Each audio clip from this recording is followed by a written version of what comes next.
Hello friends, ಸಿಂಗಾಪುರ್ನಲ್ಲಿ national stadium ಹೇಗಿದೆ ಅಂತ ಹೇಳಿ ತೋರಿಸ್ತಾ ಇದ್ದೀನಿ. ಇದಿರೋದು ಕಲಾಂಗಲ್ಲಿ. ಡೆಫಿನೆಟ್ಲಿ ಸಿಂಗಾಪುರಲ್ಲಿ ಯಾರಿದ್ದೀರಾ ಅವರು ಈ ಜಾಗನ ವಿಸಿಟ್ ಮಾಡಿ. ನಿಮಗೂ ಒಂದು ಎಕ್ಸಸೈಸ್ ಆದಂಗೆ ಆಗುತ್ತೆ, ಹಾಗೆ ಮಕ್ಳಿಗೂ ಅನ್ಲಿಮಿಟೆಡಾಗಿ ಮಜಾ ಮಾಡ್ತಾರೆ.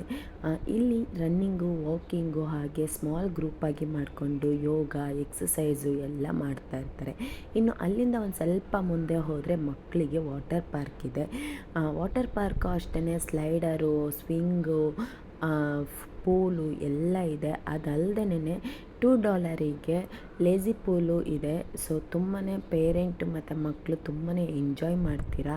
ಡೆಫಿನೆಟ್ಲಿ ಈ ಜಾಗನ ವಿಸಿಟ್ ಮಾಡಿ. ಇಲ್ಲಿ ಬಂದು ಒಂದು ನೈಟು ಒಂಥರ ರಿಲ್ಯಾಕ್ಸ್ ಬೇಕು ಅಂದರೆ ಈ ಜಾಗಕ್ಕೆ ಬಂದರೆ ಒಂಥರ ಕ್ರೌಡ್ ಇರಲ್ಲ, ಒಂಥರ ಪ್ರಶಾಂತವಾಗಿರುತ್ತೆ. ಇಲ್ಲಿಂದ ವ್ಯೂ ನೋಡೋದಕ್ಕೂ ಸಖತ್ತಾಗಿರುತ್ತೆ.